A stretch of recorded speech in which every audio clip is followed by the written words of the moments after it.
Sa pagpapatuloy, hawak ni Killua ang 2 token na bigay ni Chairman Netero. Sinabi niya kay Gon na kailangang talunin nila ang 2 assassin na inarkila ni Chairman Netero upang makuha nila ang kabiyak ng mga token nito.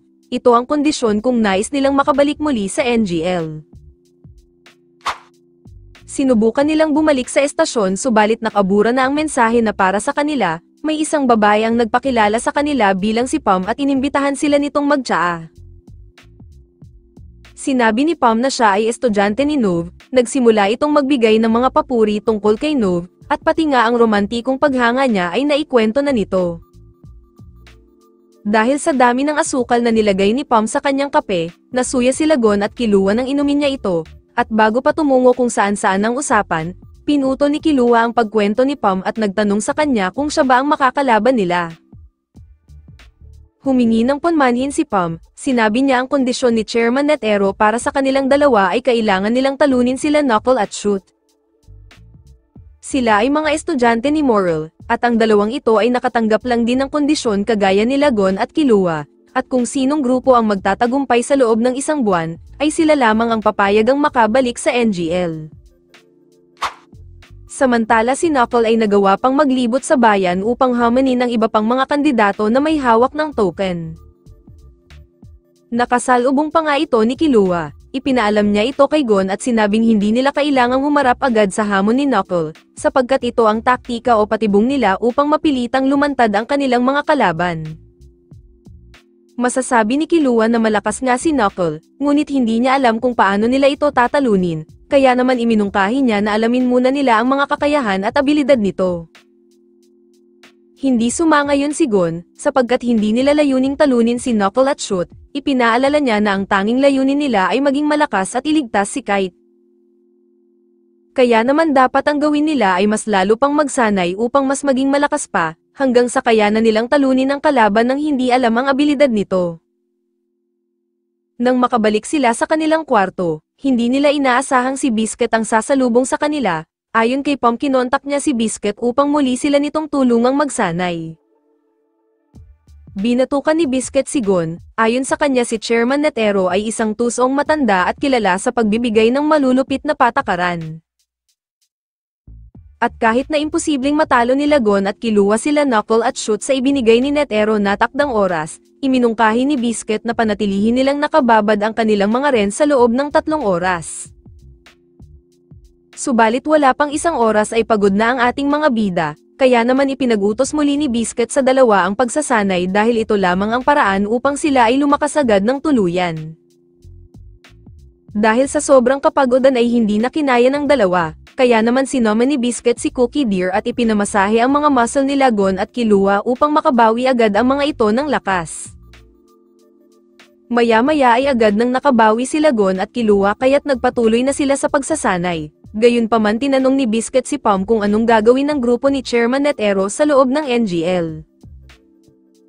Sinabi ni Pam na aalamin nila ang abilidad at lakas ng mga kalaban, at saka pupuksain ang mga Chimera at kailangang magawa nila ito sa loob ng 2 buwan, dahil kung lalagpas pa sila ay maaring isisilang na ang Chimera King.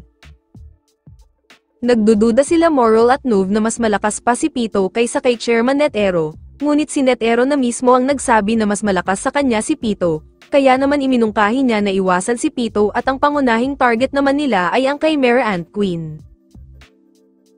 Gayunpaman iminungkahi ni Nov na lipulin na lamang nila ang mga Chimera ng isa-isa at tahimik, ibinigay nito ang pipa ni Moral, at si Moral ay nagsimulang lumikha ng mga kuneho na gawa sa usok, at ipinadala ang mga ito upang makakuha ng mga impormasyon sa mga kalaban. Samantala nagising na ang isa sa mga Royal Guard na nagpakilalang si Shia Puff, ipinabalita din nito na malapit na magising ang isa pa sa kanilang kasamahan. At dahil wala pang naiisip si Pito na kapangyarihang babagay sa kanya, nagdesisyon itong ayusin na ang katawan ni Kite, at ito ang gagamitin niya sa pagsasanay. Samantala dahil malapit na ang pagluwal ng reyna sa Chimera King, 250 bolang karne ng tao ang kinokonsumo niya kada araw. Habang sa kabilang dako naman, walang patid ang pagsasanay nila Gon at Killua upang matalo nila si Knuckle at Shoot at tuluyang makabalik na sa NGL. Makikita naman si Pom na humahanga sa dalawang bata, at matapos ang 3 oras ay nagtagumpay na silang patagalin ang kanilang ren. Gayunpaman inutos muli ni Biscuit na ituloy na ang pagsasanay, nagulat ang dalawa sa narinig, sapagkat sinabi ni Biscuit na lalabas sila upang labanan na si Knuckle. Ipinaliwanag ni Biscuit na kailangan lamang nilang kunin ang token ng opponent, at kung mararamdaman nilang matatalo na sila ay pwede naman silang umurong at ipagpatuloy muli ang pagsasanay. Samantala habang naghihintay si Knuckle ng makakalaban, nakahanap naman siya ng cute na tuta na bago niyang kaibigan. Hindi nagtagal ay dumating na sila Gon at Killua upang hamanin si Knuckle sa laban. Kinaasar ni Knuckle na 2 bata ang dumating dahil nagmumukha siyang mahina. Hindi maiwasang masindak nila Gon at Killua sa aura ni Knuckle, kaya naman hinamon sila ni Knuckle na hanggang kamatayan ang kanilang laban, at ipinabatid nito ang pagkainis dahil parang hindi siya sineseryoso ng mga karibal niya sa NGL. Subalit napansin nila Gon at Killua na tila naluluha si Knuckle. Itinanggi ito ni Knuckle at sinabing naluluha siya dahil natatawa siya sa 2 bata. Iminungkahi ni Knuckle na suntukin siya nila Gon at Killua, at kung hindi siya mapapatombo ng mga ito ay ibibigay nila ang kanilang mga token. Kahit na alam ni Gon na malayo ang agwat ng lakas sa kanila ni Knuckle, tinanggap pa din niya ang hamon nito at nagsimulang maghanda gamit ang Jajunken. Nang maramdaman ni Knuckle ang gagawing atake ni Gon ay nagsimula siyang kabahan, at nag-iisip kung saang parte ng katawan niya gagamitin ang Gyu upang pangprotekta. Nang mainlunsad ni Gon ang Jajunken, tumalsik si Knuckle ng ilang metro kahit pa nagawa niyang maprotektahan ang kanyang tiyan, at dahil sa pinsala ay hindi na niya magagawang tumayo pa. Kinabukasan nagising na lang si Knuckle at nasa tabi niya sila Gon na nagsasanay, nagbigay siya ng papuri kay Gon at nagtaka naman kung bakit hindi nila kinuha ang kanyang token. Sinabi ni Gon na hindi lamang token ang nais nila, mas gusto pa nilang lumakas at manalo sa isang patas na laban. Gayunpaman sinabi ni Knuckle na isa siyang Beast Hunter. Ang totoo tutol siya sa mga hunter na gustong pumasok sa NGL, dahil labag sa kanyang kalooban na patayin ng sino mang may buhay, para sa kanya kailangan mo munang monawan ang isang nilalang bago mo ito husgahan. Nang dahil sa tuta hindi maiwasang maluha muli ni Knuckle, maya-maya ay sama-sama silang kumain ng luto ni Pom, hindi inaasahan ni Pom na ang isang estudyante ni Moral ay magugustuhan ang kanyang luto. At habang sila ay kumakain, ipinabatid ni Knuckle na hindi siya papatalo kila Gon at Killua. Samantala sinimulan na nila Chairman Netero na bawasan ang mga populasyon ng mga Chimera Ants, ang pagkawala ng iba pang mga Chimera ay nakarating na din kila Colt at Peggy. Sinubukan nilang iulat ito kay Pito subalit abala ito sa pagbuhay ng katawan ni Kite, dahil dito si Colt at Peggy na lamang ang nakatoka na magprotekta sa labas ng pugad. At dahil ilan sa mga sundalo ay lumaki ang ulo matapos matutunang gumamit ng Nen, napagplanuhan nila Colt at Peggy na ang mga pasaway na mga squadron ay gagamitin na lamang nila bilang bitag sa kalaban upang matuntun ito. Gayunpaman alam nila Nove at Moral na nakatunog na ang mga Chimera sa kanilang plano, subalit pinili pa din nilang manatili sa pagbawas pa ng ilang mga pangkat ng Chimera. Samantala nagsimula na ulit ang pagtutuos nila Gon, Killua at Knuckle. Dahil sa pagod na dinadala ng ating mga bida, nagagawa ni Knuckle na madepensahan ang mga atake ng dalawa. Alam ni Knuckle na matindi ang kumpiyansa ng dalawa, pero hindi siya papatalo kahit anong mangyari at tuloy-tuloy siyang nakakalamang sa laban, habang sa isang madilim na gubat naruroon si Shoot at palihim na nagmamasid. Bigo sila Gon at Killua na matalo si Knuckle, napapaisip na lamang sila na imposible nilang matalo si Knuckle sa loob lamang ng 1 buwan. At sa isang gilid ay tahimik na nakabantay si Shoot at may pagkakataon ng tapusin ang dalawa, subalit hindi niya magawa, dahil si Shoot pala ay isang duwag at nagsimula ng umiyak dahil iniisip nito ang kanyang mga kahinaan. Kinabukasan, nagtataka si Gon kung bakit hindi pumasa si Knuckle na sumama sa NGL kahit kita naman na ito ay malakas talaga, sa palagay ni Killua may kinalaman ito sa kanyang pananaw at isa pa masyadong mabait si Knuckle lalo na pagdating sa mga hayop. At dahil sa development na nangyayari kila Gon at Killua, masasabi ni Biscuit na masasanay na ang dalawa na panatilihin nila ang kanilang mga ren ng 3 oras nang hindi man lang nagpo-focus.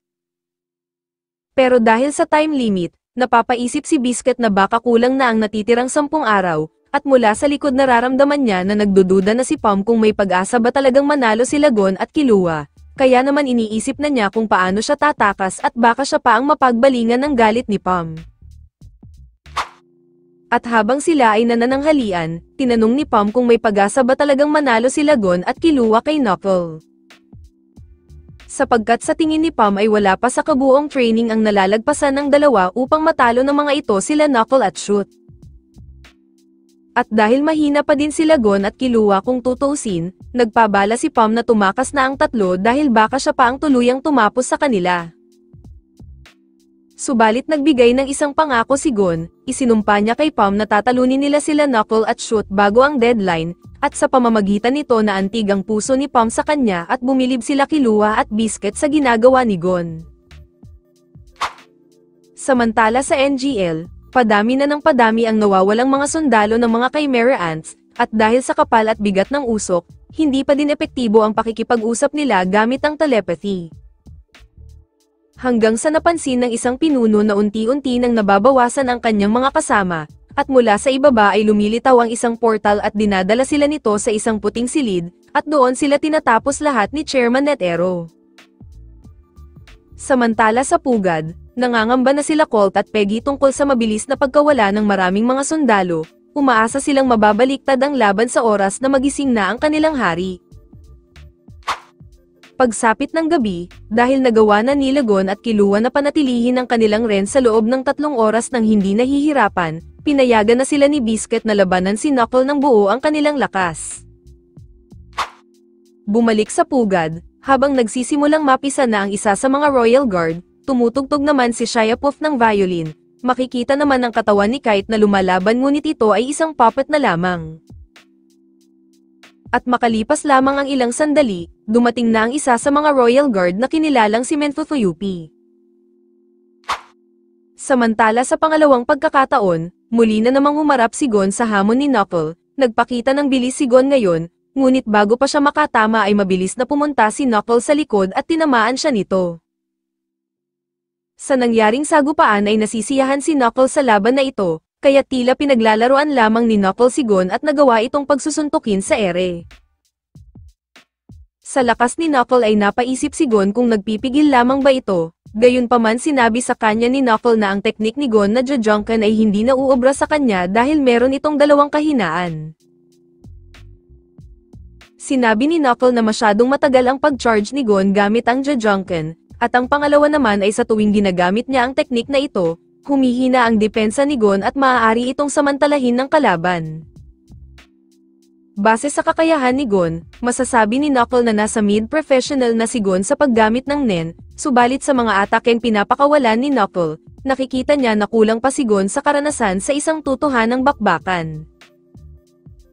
Madaling nababasa ni Knuckle ang mga bawat atake ni Gon kung saan banda ito tatama, kaya naman ganun na lamang kadali sa kanya na balagbagin si Gon ng sunod-sunod. Dahil sa hindi makaporma si Gon, binalaan ito ni Knuckle na ihanda ang sarili dahil totoong suntok na ang kanyang papakawalan, gayunpaman naiisip ni Gon kung gaano kalaki ang mga payo at tulong ni Knuckle sa kanilang laban. Muling nag-charge si Gon ng Jajangkan, agad siyang sinipa ni Knuckle upang hindi ito matuloy, base sa kilos ni Knuckle ay masyado pa din itong banayad, kaya naman nagpakita si Gon ng galit at nasindak si Knuckle. Sa pagkakataong ito habang naka-charge si Gon, mabilis siyang nakailag sa suntok ni Knuckle, subalit kulang pa din ito upang matagumpay niyang mailunsad ang Jajangkan. Hindi inaasahan ni Knuckle na mauutakan siya ng ganun ni Gon, kaya naman ayon kay Killua, nagawa ni Gon na gawing advantage ang kahinaan ng Jajangkan, at nagagawa din ni Gon na umunlad sa kalagitnaan ng laban. Gayunpaman ramdam na ni Gon ang pagkapagod, dahil sa ilang beses niyang pag-charge ng Jajangkan konting enerhiya na lamang ang natitira sa kanya, kaya naman kailangan na niyang tapusin ang laban sa loob ng 10 minuto. Napapansin ni Killua na unti-unting nakakasabay na si Gon sa bilis ni Knuckle, gayunpaman ramdam na din ni Killua na malapit nang maubusan si Gon ng enerhiya, ngunit sa mga oras na ito ay hindi man lang pinagpapawisan si Knuckle. Muling natigil ang kanilang bakbakan, nadidismaya si Knuckle na hindi makasabay si Gon sa kanya, Bigla na lamang nag-charge muli si Gon ng Jajangkan at hindi alam nila Knuckle at Killua kung anong pinaplano ni Gon.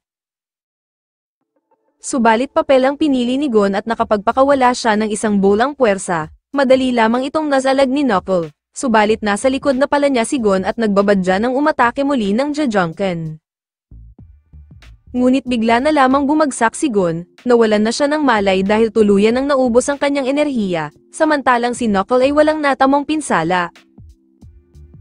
Walang nagawa si Killua kung hindi ay iuwi si Gon, sinabihan niya si Knuckle na lalaban muli si Gon kinabukasan, at siya naman ang lalaban kay Shoot. Pagkaalis nila Killua, dumating si Shoot at nagrereklamo ito na masyadong mabait si Knuckle sa dalawang bata. Ipinaalam niya kay Knuckle na simula bukas ay buong lakas siyang lalaban kay Killua. Nang makabalik sila Killua at Gon, nag-aalala si Biscuit kay Killua dahil hindi niya akalain na lilipas ang isang buwan nang hindi man lang ito lumalaban, kaya naman hinamon niya si Killua ng special training.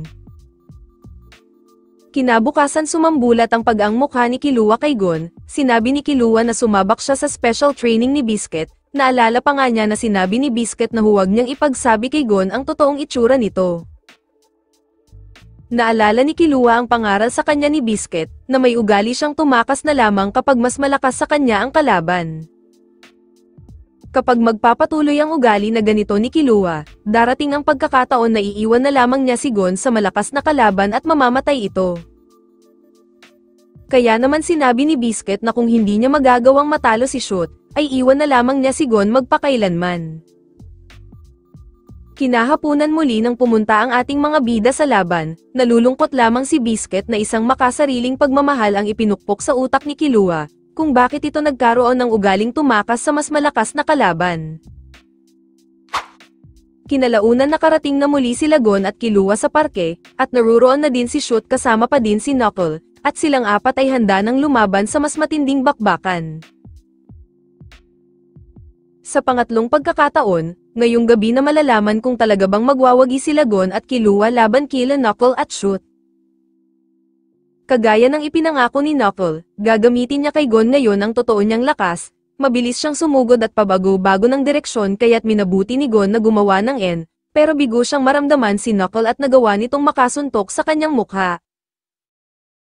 Nang si Gon ay mahimasmasan, naramdaman niya na biglang may damaloy na sobrang enerhiya sa kanyang katawan, biglang may lumitaw na isang Nen Beast sa gilid ni Gon at sinabing nagdadagdag ng interest. Ipinaliwanag ni Knuckle na pinautang niya si Gon ng Nen o enerhiya, ngunit sa tuwing lilipas ang 10 segundo ay magdadagdag si Hakawara ng 10% interest. Naiirita si Gon sa tuwing magdadagdag ng interest si Hakawara, kaya't sinamantala ito ni Knuckle na suntukin si Gon at umabot na sa 505 ang naging utang sa kanya ni Gon. Sinabi ni Knuckle na ang bawat tao ay may iba't ibang dami ng aura sa katawan o tinatawag na MOP, nababago ang MOP sa pamamagitan ng paspusang pagsasanay ng isang tao. Habang nagsisimulang umusok ang tenga ni Gon, ipinaliwanag ni Knuckle na sa tuwing sumasabak sa laban ng isang Nen user, ang bawat atake at depensa ay kumukonsumo ng aura, at iba-iba ang gastos nito depende sa kung anong teknik ang ginawa ng isang Nen user. Dahil baguhan pa si Gon at wala pang kontrol sa pagkonsumo ng Nen, sinabi ni Knuckle na sa 4 na paggamit ni Gon ng Jajangkan nung nakaraang araw, umabot na sa 17,500 ang nagastos ni Gon na enerhiya. At kung isasama pa ang ginawa niyang bolang puwersa nung nakaraan at isang Jajangkan na hindi natuloy, ang total MOP ni Gon ngayon ay nasa 21,500, at si Gon ay tuluyan ng napandi ang utak sa komplikadong computation ni Knuckle. Makalipas lamang ang ilang minuto, ang utang ni Gon ay pumalo na sa 1,586, dahil hindi na malaya ni Gon na 280 segundo na ang lumipas simula kanina. At kung si Gon ay tuluyan ng nabaon sa utang at lumagpas na sa limit value na pinautang sa kanya ni Knuckle, si Hakawara ay magtra-transform sa pagiging isang pusa, at ang kondisyon nito kay Gon ay hindi siya makakagamit ng Nen sa loob ng isang buwan. Gayunpaman sumugod si Gon at pareho silang nagkatamaan, mapapansin si Knuckle na tila walang sugat, ibinunyag ni Knuckle na hindi siya masasaktan hanggat hindi nakakabawi ng buo ng utang ang kanyang kalaban. Wala nang magagawa si Gon kundi ay makipagsabayan kay Knuckle. Sa dami ng suntok na pinakawalan niya ay 100 aura lamang ang naibayad niya kay Knuckle, sapagkat si Knuckle ay tuloy-tuloy pa din ang pagpapautang sa kanya kada sa pag-atake nito. Samantala pinili nila Killua at Shoot na magtuos sila sa gubat, naglabas si Shoot ng berdeng aura at nakaramdam muli si Killua ng pagnanais tumakas. Subalit pinili niyang harapin ang takot dahil pareho lamang sila ni Shoot na walang alam sa kani-kanilang kakayahan. Nagulat si Killua nang ibinunyag ni Shoot ang kanyang kapangyarihan, makikitang walang braso ito pero mayroon itong 3 mga kamay at isang hawla ng ibon, na natiling kalmado si Killua at inilabas din niya ang kanyang mga yoyo bilang sandata. Pinadala ni Shoot ang kanyang mga kamay, at ginamit naman ni Killua ang kanyang mga yoyo upang gamitin ito sa pansalag. Gayunpaman mabilis na nakalapit si Shoot kay Killua, tinangka ni Killua na gumamit ng kuryente subalit na-counter siya ni Shoot ng atake sa mukha. Dahil sa mga pangaral sa kanya ni Illumi, nag-aalinlangan si Killua sa kanyang mga paggalaw, nararamdaman din ni Shoot na may bumabagabag sa isipan ni Killua subalit kinukumbinsi din niya ang sarili na huwag magpakita ng awa. At habang tumatakbo si Killua, naririnig niya sa kanyang isip ang mga salita ni Illumi at Biscuit sa kung anong dapat niyang gawin. Maya-maya ay napansin ni Killua na wala na ang kanyang kaliwang mata, dito na pumasok muli ang sinabi sa kanya ni Illumi na dapat siyang lumayo, kapag may nararamdaman siyang pinsalang hindi niya maipaliwanag. Subalit mas pinili ni Killua na lumaban, pero nasuntok siya ni Shoot sa may tagiliran, pinuri siya ni Shoot na magaling ang kanyang reflexes. Gayunpaman naiinis si Killua sa sarili dahil sa kanyang mga pagtakas. Sa pagkakataong ito buong tapang na sumugod si Killua, at nang gagamitin na niya ang kanyang kuryente, na-predict ito ni Shoot at natigilan na si Killua ng dahil sa takot, at sa kanyang isipan hindi pa din nawawala ang mga boses ni Illumi at hindi na niya magawa pang kumilos. Samantala sa pugad, ang hari ng mga Chimera Ants ay nagpasya ng lumabas, at kahit na hindi pa nito oras puwersado nitong winasak ang sinapupunan ng Reyna upang tuluyan na itong makalaya.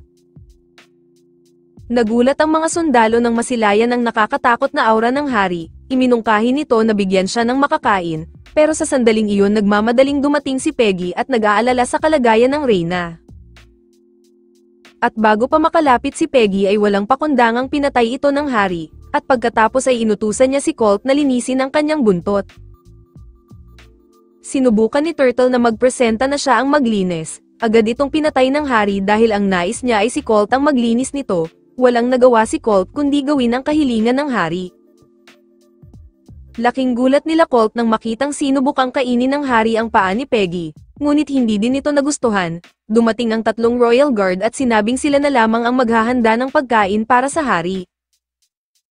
Nang makaalis ang hari, nagmadali ang mga sundalo na lumapit sa Reyna para masagip ito, humiling si Colt na gamutin ni Pito ang Reyna kagaya ng ginawa nito kay Kite, ngunit sinabi ni Pito na wala nang silbi ang Reyna dahil naipanganak na ang hari, nagulantang si Colt sa kanyang narinig.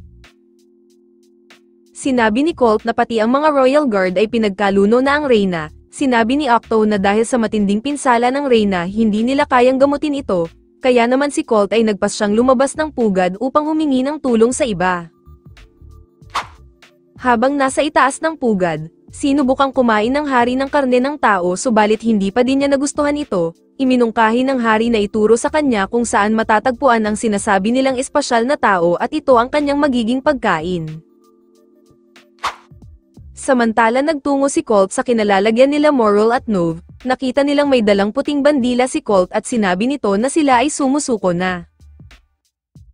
Sinubukan ni Colt na humingi ng tulong kila Moral at Nove upang pagalingin ang Reyna, sinabi din niya na ipinanganak na ang hari, at galit na sinabi ni Colt na ang demonyong iyon ang may dahilan ng paghihingalo ng Reyna. Dinala ng mga Royal Guard ang hari sa isang baryo. Pumatay ito ng 2 tao bilang pagkain ngunit hindi pa din ito pasok sa kanyang panlasa. Sinubukan ni Pito na magbigay ng payo sa hari upang matukoy ang espesyal na tao, pero nainsulto ang hari at pinatahimik siya nito, sinabi ng hari na alam niya kung paano makikita ang aura ng isang tao.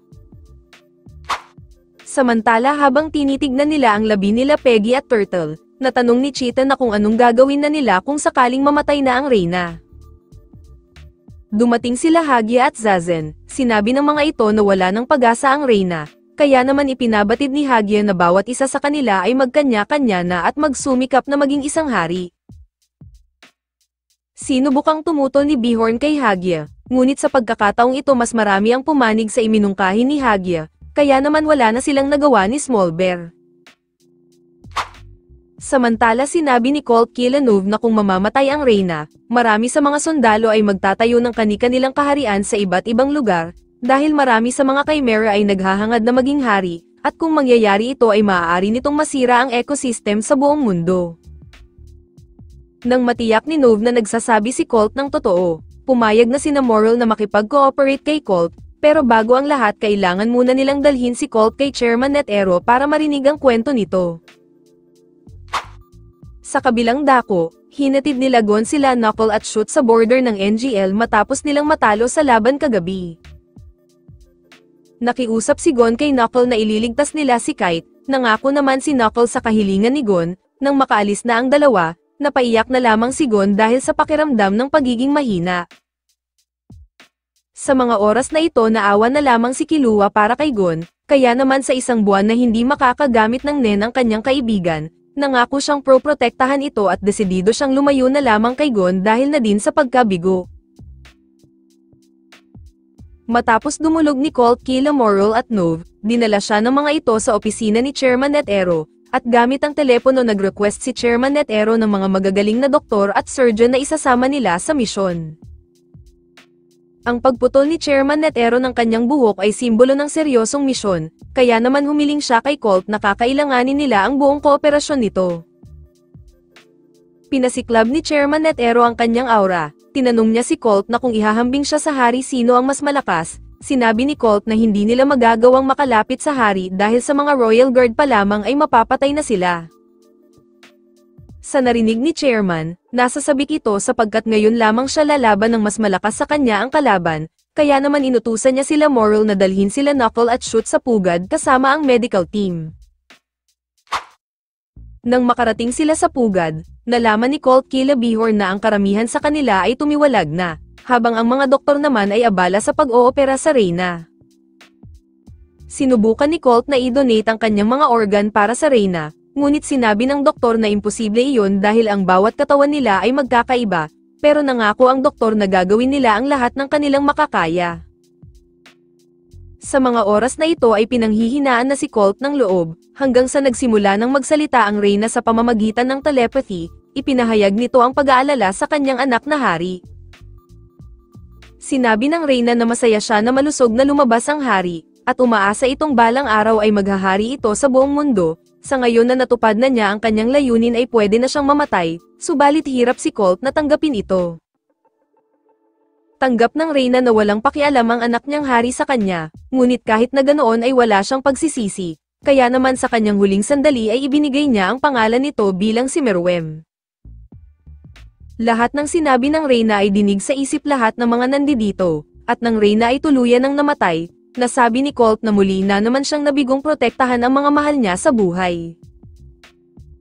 Napatanong si Nove kung nangyari na ba ito noon, ipinaliwanag ni Small na dala ito ng alaala ni Colt noong nabubuhay pa siya bilang tao noon, nagulat sila Morrel nang marinig ito, dagdag pa ni Small karamihan sa kanilang mga Chimera ay may ganitong alaala sa dati nilang buhay. Gayunpaman may napansin si Colt na gumagalaw sa tiyan ng Reyna, maingat niyang kinuha ito at nagulat sila na isa itong sanggol na kawangis ng tao, muling naiyak si Colt at ipinangakong proprotektahan niya ang sanggol. Subalit lumapit si Morrel, hiniling niya kay Colt na kailanman ay hindi na sila dapat kumain ng tao, at kung tutupadin ito ni Colt, ipinapangako ni Morrel na siya mismo ang magproprotekta kila Colt habang buhay. Meron mang buhay na nawala, dumating naman ang isang bagong panimula para kay Colt, at ang mga pangakong binitawan niya ngayon, ay galing sa alaala ng kanyang pamilya noon. Samantala habang pabalik sila Gon kasama ang team ni Kite, patuloy na umiiyak si Gon at nagagalit sa sarili, hanggang sa nabuhayan na muli ng loob si Gon, naniniwala siyang mailigtas nila Knuckle si Kite at nangakong dapat pa siyang maging mas malakas. Natuwa naman si Spinner sa pagbabago ni Gon, sinabi niya na hindi din magugustuhan ni Kite kung madatnan silang ganyan. Gayunpaman ikinwento ni Spinner na kaya niya nais maging isang hunter dahil may utang siyang dapat bayaran. Pinautang siya ni Kite noon upang makapag-aral at mabili niya ang isang minahan kung saan nakatira ang mga mining swan at yun din ang lugar kung saan sila pinanganak ni Stick. Si Kite lamang daw ang nakinig sa kanila noon kahit na wala silang pera, balang araw gusto niya makabawi sa kabutihang ginawa sa kanila ni Kite. Samantala habang nililibot nila Knuckle ang pugad, inatake sila ng isang hindi kilalang nilalang, nagulat sila nang makilala nila ito bilang si Kite. Sa kabilang banda, karamihan sa mga tumiwalag na Chimera Ants ay nagpasyang maging malaya, at tuparin ang kani-kanilang mga bagong hangarin. At si Meruem naman ay natagpuan na ang Republic of East Gorto, at ito ay balak niyang gawin bilang bagong teritoryong paghaharian kasama ang mga Royal Guards. Habang nagaganap ang pagpatay sa lahat ng gwardya sa harap, walang pakialam ang hari na si Ming Joel-ik at busy ito sa kakanood ng mga babaeng sumasayaw. Sa loob ng palasyo ay hinarang sila ng mas marami pang mga gwardya, kabilang na din ang isang sundalo na gumagamit ng nen. Lahat ng mga tao ay pinatay ni Meruem, at nang matikman ang labi ng sundalong may nen, labis na nasiyahan si Meruem sa kanyang pagkain, at sa bawat kainin nitong nen user ay mas lalo pa siyang lalakas, dahil kaya niyang maabsorb ang lahat ng aura nito. Nang makarating sila Meruem sa silid ni Ming Joel, naisip agad ni Meruem na isa itong basura, at ipinagtataka niya na kung paano ang isang walang talento at utak na kagaya nito, ay kadalasang nakakakuha ng mga posisyon sa gobyerno ng dahil lamang sa dugo nilang maharlika at mga koneksyon. Hindi na nagdalawang isip si Meruem na tapusin si Ming Joel. Naisip ni Pito na maaari nilang gamitin ang katawan ni Ming Joel upang mamanipula ang bansang ito, at ang hardin naman ng palasyo ay nais gawin ni Meruem bilang plantasyon ng karne ng mga tao. Samantala nang makauwi naman ang ating mga bida, isang balakid naman ang naghihintay sa kanila mula kay Pam. Nakita nila si Pam na tinutusok-tusok nito ang mga manikang kahawig ni Gon ng dahilan upang sila ay matakot. At dahil nabigong manalo ang ating mga bida, wala na ang pangako ni Gon kay Pam na isasama niya ito sa NGL, kaya naman bilang kapalit ay nais ni Pam na makadate si Gon, buong loob namang pumayag si Gon sa iminumungkahi ni Pam, bagay naman na ikinagulat ni Killua. Naiisip pa lamang ni Pam ang magiging date nila ni Gon ay kinikilig na ito, kaya naman hindi maiwasang sabihin ni Killua na matindi na ang sayad nito. Gayunpaman nais ni Pam na sila ay mag-date na ni Gon, sinabi ni Gon na may ensayo pa sila ngayon ni Killua. Nagalit si Pam sa sinabi ni Gon, subalit nilinaw ni Gon na bukas na lamang sila mag-date, sapagkat kailangang paghandaan niya ang magiging first date nila ni Pam upang maging espesyal ito. Samantala habang nag-gym sila Gon at Killua, tumawag si Knuckle kay Gon, sinabi ni Knuckle na natagpuan na nila si Kite ngunit wala ito sa sarili at nasa kontrol ng kalaban. Binalaan din siya ni Knuckle tungkol sa mga kumakalat na mga Chimera Ants at ang hari ng mga ito ay ipinanganak na. Dahil sa balitang ito, mas nang ibabaw ang tuwa ni Gon dahil nalaman nito na buhay pa si Kite. Maya-maya habang nasa gubat sila Gon at Killua, iniisip ni Killua na kailangan niyang protektahan si Gon sa loob ng isang buwan, sa kadahilan ng hindi ito nakakagamit ng nen, at may posibilidad na makasalubong din nila ang mga Chimera Ants. Kinahapunan, nakarating na din si Cheeto sa Pata City at nakapatay na agad ito ng ilang kalalakihan, pinaputukan siya ng mga pulis, ngunit mas mabilis pa siya sa bala at nagawa pa nitong putulin ang mga daliri ng mga pulis. Kinabukasan habang hinihintay ni Gon si Pam may lumapit sa kanyang isang napakagandang dalaga, hindi ito agad nakilala ni Gon, hanggang sa napagtanto niya na ito pala si Pam at namangha siya sa kagandahan nito. Sa buong araw nilang pagde-date, palaging nasa tabi lamang si Killua at pakiramdam niya ay isa na siyang stalker, pero sinasabi niya sa sarili na ginagawa lamang niya ito dahil pinoprotektahan niya si Gon sa banta ng mga panganib. Maya-maya ay inilibot naman ni Gon si Pam sa kagubatan upang ipakita ang mga hayop doon, biglang nakaramdam si Killua ng presensya ng Chimera Ants sa paligid. Nang makarating na sila Gon at Pam sa isang sapa, nagpa siya na si Killua na harapin itong mag-isa. Minabuti niyang tumakbo papalayo kila Gon, at ramdam niyang sinusundan na siya ng Chimera na ito. Nang huminto na si Killua, nagulat si Killua nang si Ramot pala ang sumusunod sa kanya. Nais nitong maghiganti at tinanong kung nasaan si Gon. Hindi na lamang sumagot si Killua at handa na siyang makipagbardagulan dito. Subalit hindi pa nagsisimula ang laban, ay naririnig na niya ang tinig ni Illumi at sinasabihan siyang tumakas na. Bumakas ang takot sa mukha ni Killua at tila lalo pang ikinatuwa ito ni Ramot. Habang umuugong ang mga salita ni Illumi sa kanyang isip, sinubukan niya itong labanan ngunit nasuntok siya ni Ramot sa muka. Samantala ipinagtataka ni Pom kung bakit sila nakaupo sa harap ng isang puno sa gitna ng sapa. Sinabi ni Gon na maghintay lamang muna siya. Pagsapit ng takip silim, unti-unting lumiwanag ang mga alitaptap sa puno at namangha si Pom sa ganda nito. Sinabi ni Gon na mga alitaptap dagat ang mga iyan at ngayon ang panahon ng kanilang pagpaparami. Samantala dahil hindi magawang lumaban ni Killua ngayon, inaakala ni Ramot na sobrang natatakot sa kanya si Killua at nasasabik pa siyang paglaruan ito. Sa kabilang banda, ibinigay ni Gon kay Pom ang isang sanga ng puno, at ang mga alitaptap ay isa-isang nagdapuan sa tangkay. Sinabi ni Gon na ang dagta ng sanga na iyan ay mabango para sa mga alitaptap. Napaluha si Pom sa sobrang ganda at nagpasalamat ito kay Gon, ngunit tinapat ni Gon si Pom na hindi niya maibibigay ang oras para makasama siya, sapagkat nais pa niyang magpalakas upang talunin ang mga Chimera Ants at ibalik si Kite sa dati. Inaasahan ni Gon na miintindihan siya ni Pom, subalit biglang naging impakto ang pagmumukha nito at galit. Habang patuloy na nabubugbog si Killua kay Ramot, patuloy din ang pag-alingaw ng boses ni Illumi sa isip ni Killua na dapat na siyang tumakas. Sa pagnanais na labanan nito ni Killua, napaiyak na lamang siya at ipinangakong kahit kailanman ay hindi niya magagawang iwan si Gon. Sa mga oras na ito ay nagpasya na si Ramot na tapusin si Killua, subalit bago pa matuloy ang pag-atake, pilit na inalala ni Killua ang mga pinagsamahan nila ni Gon, at may hinugot na kung anong bagay si Killua sa kanyang ulo.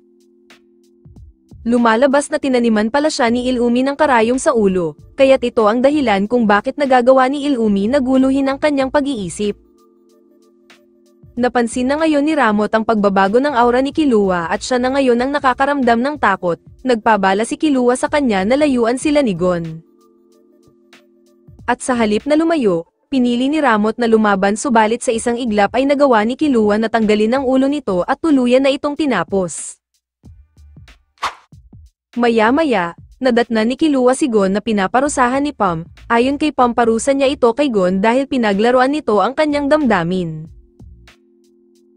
Sinabi ni Killua na layuan sila ni Pom kaya't sinabihan niya itong lumayas. Sa galit ni Pom ay biglang sumugod ito gamit ang kutsilyo. Mabilis na nakailag si Killua, kaya naman lalong nagalit si Pom at hinabol sila palabas ng bahay.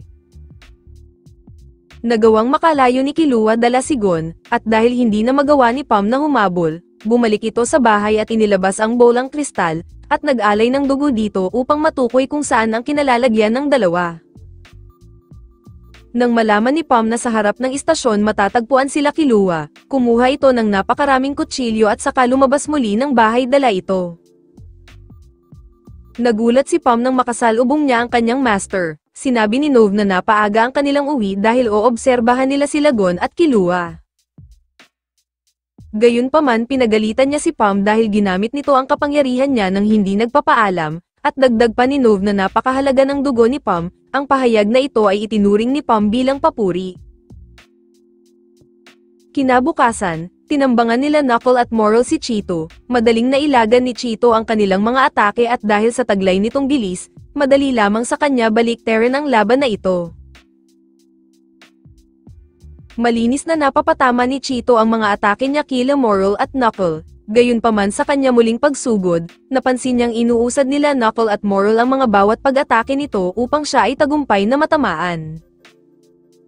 Subalit kulang pa din ang estratehiyang ito ng mga hunter upang matalo si Cheeto, at nagawa pa silang polanan nito ng mga suntok. Kaya naman nagpakalat ng usok si Moral sa paligid. Alam ni Cheeto na gagamitin nila ang usok upang makatama sa kanya, subalit sa pagsugod ni Knuckle ay sumabay ang napakaraming clone at tagumpay niyang nasuntok si Cheeto. Inakala ni Cheeto na walang silbi ang isang suntok na iyon, pero nagawang mata naman pala siya ni Knuckle ng alaga nitong si Hakuwara. Nagawa siyang mapatid ni Moral sa pamamagitan ng usok, nakadagdag pa ito sa kanyang inis at tuluyan na lang nawala ang dalawa. Walang nagawa si Cheeto kundi ay tumakas, habang sila Moral at Knuckle naman ay nagtago sa Maisan, sapat nang malagyan ni Knuckle si Cheeto ng kanyang Nenbeast, at kahit saan pa ito magpunta ay matatrack ni Knuckle kung nasaan ito sa pamamagitan ni Hakuwara. Kinalaunan, dinala na nila Note si Lagon at Killua kung saan nila kinulong si Kite. Sinabi ni Knuckle sa dalawang bata na malayo na si Kite sa dati nilang kilala. Ipinaliwanag ni Shoot na ikinulong niya si Kite sa kanyang hawla, kinailangan niyang sugatan si Kite ng sapat upang maikulong ito, at si Kite ay bumalik sa normal nitong laki ng tuluyan itong makalabas. Labis na nalungkot si Gon nang makita ang malupit na sinapit ni Kite. Ang hula ni Knuckle ay ginamit si Kite na sparring partner ng mga Chimera, dahil lahat ng lumalapit kay Kite ay kanyang nilalabanan. Kahit na nag-aatubili, lumapit pa din si Gon at nakatanggap siya ng isang suntok mula kay Kite, pero para kay Gon mas masakit pa din ang suntok na ipinaranas sa kanya ni Kite dati. Lumapit muli si Gon at hindi alintana ang mga pagsuntok ni Kite, habang ang mga kasama niya ay nag-aalala dahil wala man lang proteksyon si Gon dahil hindi pa ito nakakagamit ng Nen. Walang magawa si Killua para kay Gon, mabigat man kung iisipin ang realidad na ito dahil ito na ang kapalit ng desisyon na ginawa nila noon. Sa bawat atake ni Kite ay ramdam ni Gon na napakahina nito, kaya hindi niya maiwasang magalit dahil mas malakas pa dito ang dating Kite, kaya't nagawa niyang makaiwas. Gayunpaman nagawa ni Gon na may akap si Kite at humingi dito ng tawad. Biglang lumabas na ang Dr. Blight at sinabi ni Knuckle na pumunta na si Kite sa level 2 at napakadelikado na nitong lapitan. Magkahalong puot at galit ang nararamdaman ni Gon, kaya naman ipinangako niyang ibabalik niya sa dati si Kite at sinabi niya kay Killua na siya mismo ang tatapos kay Pito. Makalipas ang ilang linggo, ang grupo ay bumiyahe patungong Republika ng Silangang Gorto, nangangamba si Nove at Shoot kung makakaya na ba ni Gon na lumaban. Subalit tinitiyak ni Moral na nagpipigil lamang si Gon na makipaglaban base sa performance na ipinakita nito noong mga nakaraang araw, at sa oras na makaharap na ni Gon ang kalaban, sasabog ito ng napakalakas. Maya-maya habang nanananghalian ang grupo, napakinggan nila ang balita na ang hari na si Meng Jolik ay nagsagawa ng isang buong bansang pagdiriwang, para sa kaarawan ng bansang East Gorto, at lahat ng mga mamamayan dito ay imbitado sa palasyo. Base sa nakuhang impormasyon nila kay Colt, sinabi ni Moral na gagamitin ng hari ng mga Chimera ang pagdiriwang na yan upang isagawa ang malawakang pag-aani ng mga tao. Gayunpaman nagpadala na ng mensahe si Chairman Netero, sinabi nito na hatiin nila Moral ang grupo nila sa 3, at sikapin nilang ilayo ang mga Royal Guard sa hari, at araw bago ang pagdiriwang ay hating gabi nila isasagawa ang misyon. Kinagabihan, tuluyan nang nawala ang pusa ni Knuckle kay Gon, ibig sabihin pwede na ulit siyang makagamit ng Nen ngayon. Gayunpaman sinubukan ni Moral si Gon, iminungkahi niya na suntukin siya ni Gon hanggang kamatayan, kapag hindi siya kontento sa resulta ay papapalitan niya si Gon ng ibang hunter. Buong lakas na naghanda si Moral, habang si Gon ay inalala ang lahat ng mga galit niya kay Pito, at ang jajangkan niya ay sumiklab ng napakalakas, at ang lahat ng naruroon ay napayanig sa takot. Gayunpaman agad siyang pinigilan ni Killua, agad namang humingi ng tawad si Gon kay Moral, habang si Moral ay buong-buo na ang loob na talagang pasado na si Gon sa kanya. At dito muna nagtatapos ang Season 5 ng anime. Like and share naman dyan. Maraming salamat sa palaging panonood.